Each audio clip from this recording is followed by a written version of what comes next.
और वरिष्ठ पत्रकार रमेश ठाकुर जुड़ रहे हैं। रमेश ठाकुर हमारे साथ मौजूद हैं, वरिष्ठ पत्रकार। रमेश जी, समझना अब आपसे चाहेंगे, आऊंगा एक एक करके बाकी भी गेस्ट है, मैं आऊंगा आपके पास, आता हूं मैं आपके पास, एक मिनट फाइनल कमेंट आ रहा हूं मैं आपके पास। अगला सवाल मेरा आपसे ही होगा, एक बार इनका रिएक्शन ले लेता हूं, एक रिएक्शन ले लेता हूं मैं इनसे। सर अमित जी, मैं आ रहा हूं आपके पास। रमेश जी, आप जिस तरीके से भारतीय जनता पार्टी दावे कर रही है और कांग्रेस का भी जो गठबंधन हुआ है और उसके बाद तमाम एनडीए के घटक दल भी उतर रहे हैं पश्चिम बंगाल के चुनावों में, ये गठजोड़ किस तरीके से होगा और क्या लगता है आपको? एंटी इनकम्बेंसी इतना बड़ा फैक्टर है कि ममता बनर्जी ने कह दिया है कि किसी तरह की हमें कोई दिक्कत नहीं है, बावजूद उसके एंटी इनकम्बेंसी काम करेगा? नहीं, बिल्कुल एब्सोल्युटली राइट, जो आप कह रहे हैं बिल्कुल सही है, लेकिन इसमें दो चीज़ें देखनी पड़ेंगी। पहला तो ये है, जितना हो हंगामा कटा है उसके बाद में वहाँ की अगर जनता से आप देखो तो साइलेंट है। पहली बात, बीजेपी जिस तरीके से घेराबंदी कर रही है, आपको थोड़ा सा पीछे जाना पड़ेगा।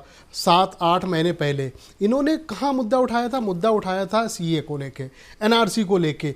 जब बहुत ज़्यादा उठा तो उनको थोड़ा सा कुछ फ़ायदा होता नहीं दिखा, थोड़ा बैक हो जाते हैं। उसके बाद में क्या आते हैं, ये बांग्लादेशी का मुद्दा उठा लेते हैं, उस पर भी ज़्यादा चीज़ें समझ में नहीं आई। अब भाजपा की जो कार्यशैली है, मुझे लग रहा भूपेश जी आप ज़्यादा समझते होंगे। अब जो अब की जो भाजपा है, जो पिछली जो भाजपा थी, जो दोनों में बहुत अंतर का फर्क है। अब की जो भाजपा है वो विकास, जो जमीनी स्तर के जो विकास होता है या जो मुद्दे होते हैं उनको लेके नहीं चलती है, ना ही जमीन के जो और जो वहाँ के जो नेता होते हैं उनको लेके चलती है। इनको सिर्फ राष्ट्र के मुद्दे चाहिए होते हैं, नेशनल चीज़ें चाहिए होती है, और एंटी जो चीज़ें हो रही है उनको सबसे ज़्यादा पकड़ते हैं। यही ये लोग वहाँ पे कर रहे हैं। अब बांग्लादेशी का अवैध बांग्लादेशी घुसने का जो वहाँ के नागरिक इधर तक आते हैं, उन लोगों को लेके इन्होंने एक बड़ा मुद्दा छेड़ा।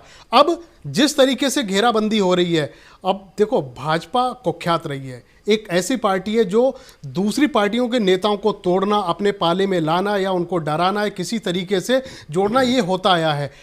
अब अगर जो 1-2 सालों में देखें तो ये चीज़ें बहुत ज़्यादा हो जाती हैं, लेकिन इसका असर मुझे लग रहा चुनावों में ज़्यादा दिखता नहीं है। हाँ, अगर आप 2 और 18 की बात करो कि 2019 में इन्होंने 18 जो एमएलए इनके जो एमपी आ गए थे, पहले 2 थे, इसको अगर देखें, अगर 42% अगर इनका वोट प्रतिशत बढ़ जाता है, ये चमत्कार कहोगे।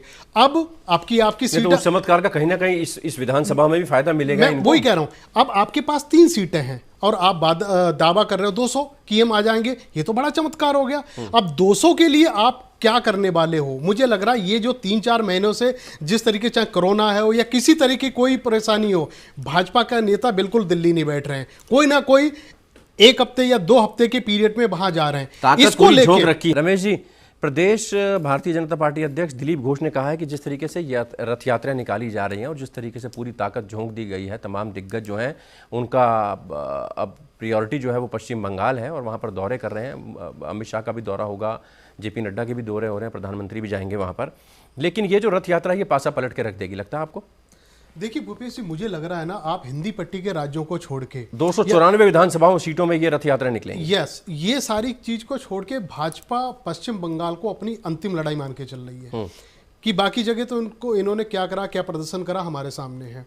लेकिन मुझे कहीं ना कहीं लगता है, अगर 4-5 साल पहले की अगर बात करें, जो भीड़ हमें दिखाई देती है वो मतदाता पेटी तक जाके वो कन्वर्ट नहीं हो पाती है। अब इस समय बीजेपी के अलावा दूसरी पार्टी है, टीएमसी तो उनसे लड़ रही है, बाकी कांग्रेस हो गई या लेफ्ट पार्टियां हो गई, वो बिल्कुल साइलेंट है। उन्होंने अपने दमखम जो दिखाना था बिल्कुल नहीं दिखा रहे।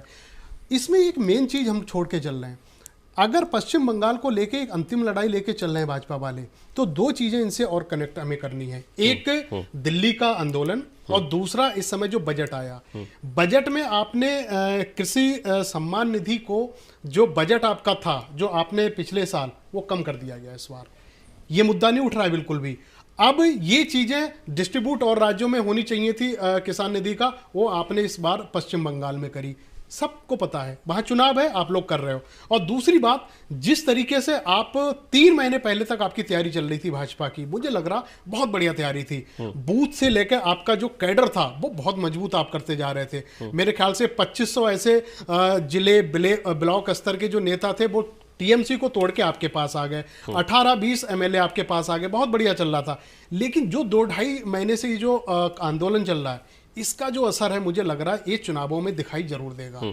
लेकिन फिर भी जिस तरीके से ये लोग दिल्ली में क्या हो रहा है ये परवाह नहीं कर रहे हैं, आंदोलन में क्या हो रहा है परवाह नहीं कर रहा है, ये सिर्फ और सिर्फ जो फोकस कर रहे हैं वो पश्चिम बंगाल को पर लेकर भारतीय जनता पार्टी की रणनीति भी है, ये उनका कहना है कि हम एक चुनाव जीतते हैं या हारते हैं, जो भी परिणाम निकलता है तो हम अगले चुनाव की तैयारी शुरू कर देते हैं। पैरेलल देखो 3-4 और राज्य हैं, नीरज, उन पे जितना ओवर कॉन्फिडेंस नीरज भाई सब तो बढ़िया है, तो ये जा क्यों रहे हैं दूसरे पार्टी में, उनको रोको ना।